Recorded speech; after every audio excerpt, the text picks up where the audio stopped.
And just like that, it is 2023.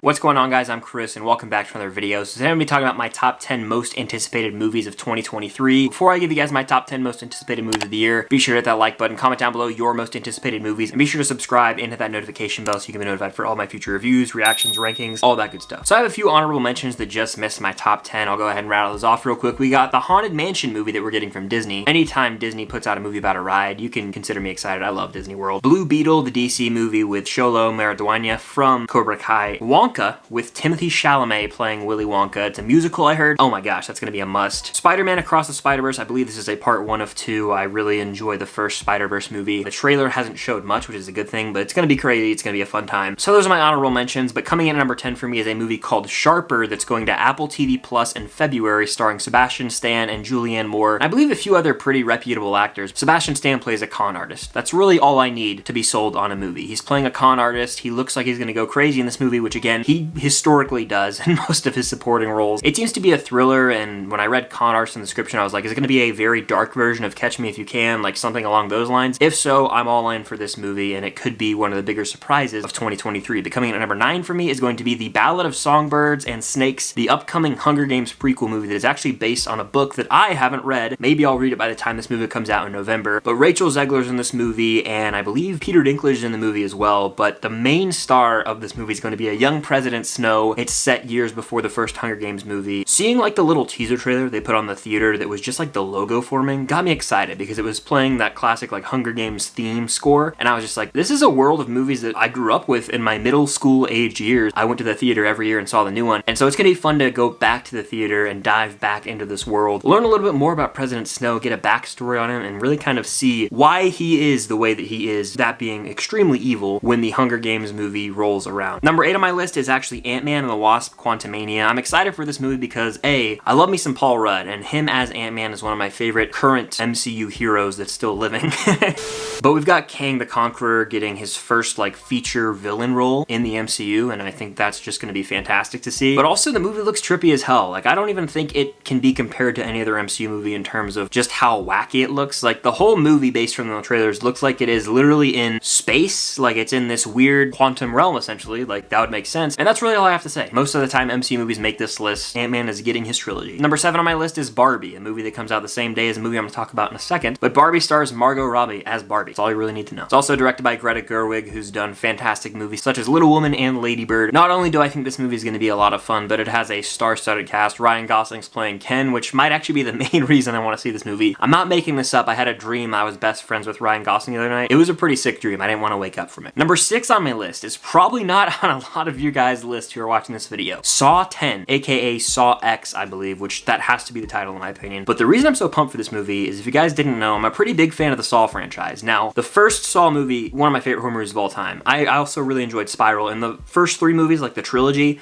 solid stuff. It kind of goes off the rails 4, 5, 6, and 7. I mean, it just gets more crude and just frankly disgusting. But the first Saw movie is special. I also watched the Saw franchise with the Pretty Much It commentary tracks. They make the movies 1,000 times better, more bearable at times when it gets too gross. Highly recommend if you guys haven't done that. That being said, Saw 10 is featuring the return of Tobin Bell as Jigsaw, as well as Amanda. That is huge if you guys know the Saw franchise. I think this movie has the potential to be a top 3, top 2 Saw movie if done right. It comes out on October 27th, I want to say, so right around Halloween. Perfect timing. You already know I'm going to be sat in that theater watching this movie with my girlfriend. Saw is our jam. It's kind of like a guilty pleasure franchise for us, so sign me up. A lot of the movies, if you go to my Letterboxd, they're like half-star, 1-star movies because that's literally just the quality of it, but they're so damn enjoyable if you watch them through a certain lens. Bringing us into my top 5, I've got Guardians of the Galaxy Volume 3, a movie that looks extremely emotional. I don't know if I'm mentally or physically prepared to sit down in a theater and likely watch Rocket Raccoon die, possibly watch all of the Guardians of the Galaxy die. I don't know if I can take it, but James Gunn has essentially promised that this movie is going to be a very fitting send-off for the Guardians as we currently know them, and based on that trailer for the movie, tears will be shed. I think this will round out the Guardians trilogy very nicely, but it also also has a potential to be one of the better MCU movies in a long time. But coming in at number 4 for me is actually Creed 3, another movie that's going to be rounding out a trilogy. But this movie looks really great. I mean, the Creed movies thus far have been awesome. I'm a big fan of the Rocky movies. I cannot wait to rewatch them leading up to this movie. But what really excites me about Creed 3, yet again, is Jonathan Majors, who's going to have himself a year. He's playing the villain of this movie. He looks like he's a childhood friend, or even acquaintance, I should say, with Adonis Creed. And based on the plot, it seems like he's coming for vengeance. And that's just going to be a great dynamic between Michael B. Jordan and Jonathan Majors. Some people are upset that Sylvester Stallone's not going to be in this. I'm not remotely upset about that because his story was wrapped up perfectly in Creed 2. He doesn't need to be back in the franchise. If I only could pick 3 to watch next year, these would be those movies. Number 3 for me is Mission Impossible 7, aka Mission Impossible Dead Reckoning Part 1. That title's a mouthful, but I'll get used to saying it eventually. The number one reason I'm so excited for this is because Tom Cruise is that guy. He is the movie star right now, especially after Top Gun Maverick. I've seen the last 3 Mission Impossible movies in theaters, dating back to Ghost Protocol, and I've enjoyed the hell out of every single one of them. I rewatch the franchise every time a new one comes out. Fallout was just so damn good. I'm like nervous. How can this even top Fallout? And they drop a promo of Tom Cruise learning to ride a motorcycle off a ramp over a cliff into a base jump. That's really all you need to sell me. Tom Cruise is committed to practical effects, stunts, and just delivering movie magic on the big screen. This movie's going to be incredible. I also think it's going to light it up at the box office because of the success of Top Gun Maverick. People are going to be like, oh my god, I want to go see Tom Cruise again. So they're going to go see this movie. MI7 is going to light it up at the box office, mark my words. My runner-up for my most anticipated movie of next year is Christopher Nolan's Oppenheimer. I'm always going to have a Nolan movie pretty high on my list, and Oppenheimer might have the most stacked cast of all time. I'm not going to sit here and rattle off the names. They dropped a quick little trailer for this movie, and visually it looks so stunning per usual with Christopher Nolan movies. Already looks like it's going to be a must-see in IMAX, but I don't even care what story Christopher Nolan's telling. He has the ability to just hook you from the beginning. I'm sure this movie will end up being riveting. It seems like it might even end up being sort of a thriller in a way, and I'm interested to see Christopher Nolan take on a sort of biopic. He hasn't really done that chronicling one person's life, so it's going to be exciting to see. It also comes out the same day as Barbie, and I'll be seeing both the same day. But my most anticipated movie of 2023, and quite possibly my most anticipated movie in my human existence, is Indiana Jones 5, aka Indiana Jones and the Dial of Destiny. I'm a diehard Indiana Jones fan. I mean, I love this character more than most things in life. I grew up idolizing Harrison Ford as Indiana Jones. I would run around in my backyard with my whip and my toy revolver and my hat, fantasizing about being Indiana Jones, looking for these archaeological items out in the desert or the forest or the jungle, wherever that may be. And it looks like the magic is back in Indiana Jones 5. James Mangold's coming in direct here. You've got some fresh blood behind the camera. It seems like everyone is on board with this and they want to have the perfect send-off for Indy. The video clip of Harrison Ford crying, I believe it was either D23 or Comic-Con, where he broke down talking about how this movie just hits emotionally and has so much heart. That struck a chord with me. And this is the last time we're going to see Harrison Ford don the hat and the whip as Indiana Jones, and it's going to be really bittersweet, but I think they're going to get it right this time, and this has a potential to be top 3 Indiana Jones movie. So incredibly pumped for this. I think that it's just going to be spectacular. We also have that little flashback scene. They did the de-aged Harrison Ford. I have chills thinking about how good it looks. It is my most anticipated movie of the year and possibly ever. But those are just my most anticipated movies of 2023. There's tons of movies that weren't on this list that I will end up seeing and probably loving. But let me know the movies you're the most excited to watch this year in the comments down below, and be sure to hit that like button. Subscribe and hit that notification bell so you can be notified for all my future reviews, reactions, rankings, all that good stuff. I'm also sure that I missed some movies, and I just thought of one right now. Killers of the Flower Moon, the new Scorsese movie, probably should have been on my list, but life goes on.